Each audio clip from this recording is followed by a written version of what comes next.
معراج تو آقا کو ملی ہے، ہمیں کیوں خوشی ہے؟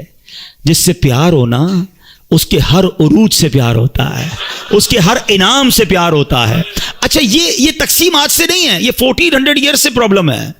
کچھ لوگ اس دن بھی پریشان ہوئے تھے جب معراج ہوئی نا، تو اس دن بھی کچھ لوگ اعتراض کر رہے تھے، یہ کیسے ہو سکتا ہے؟ رات کے تھوڑے حصے میں آپ جناب بیت المقدس بھی ہو کر آ گئے، آسمانوں کی سیر کر کے آ گئے۔ آرگیومنٹ ہوا تھا، مکے میں ہنگامہ ہو گیا تھا، کفار مکہ مذاق اڑا رہے تھے۔ ارے وہ گئے تو تھے حضرت ابو بکر صدیق کے گھر پہ اور جہاں کر کہا تھا اے ابو بکر جس نبی سے محبت کرتے ہو، پتہ ہے وہ کیا کہتے ہیں؟ ابو بکر صدیق رضی اللہ تعالیٰ کہنے لگے بتاؤ میرے آقا کیا کہتے ہیں؟ کہا وہ کہتے ہیں کہ رات کے تھوڑے حصے میں بیت المقدس ہو کر آ گئے۔ اب پتہ ہے یہ کتنا مشکل تھا سمجھنا ان کے لیے۔ عقل یہ کہتی ہے کیونکہ بیت المقدس کی جو جرنی تھی فرام مکہ ٹو فلسطین، اٹس اباؤٹ 1 month جرنی، 1 مہینے کا گھوڑوں پر اونٹوں پر سفر تھا، مہینہ جانا مہینہ واپسی، اور رات بھی نبی پاک یہاں ہیں، فجر میں بھی یہاں ہیں، اور دعویٰ یہ ہے کہ میں رات ہو کر آیا ہوں۔ بڑا شور مچا، سبحان اللہ۔ صدیق اکبر نے کہا اگر میرے آقا فرماتے ہیں تو سچ فرماتے ہیں، آقا فرماتے ہیں تو حق فرماتے ہیں۔ اچھا لوگوں نے بڑا آرگیو کیا،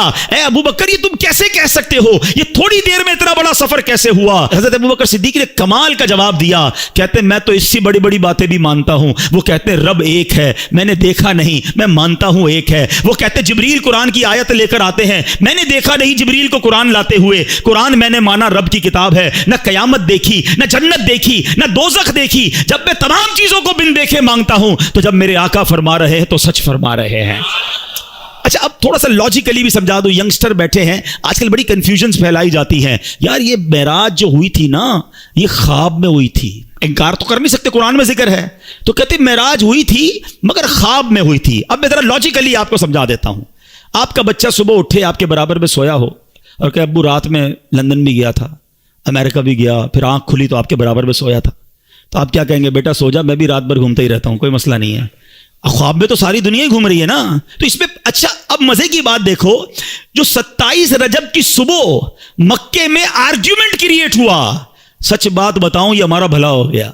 مجھے ایک بتاؤ بات جھگڑا کیا ہوتا اگر نبی پاک یہ اعلان فرمایا ہوتا میرے آقا نے کہ میں خواب میں بیت المقدس گیا ہوں، تو پھر اعتراض کس بات کا ہے؟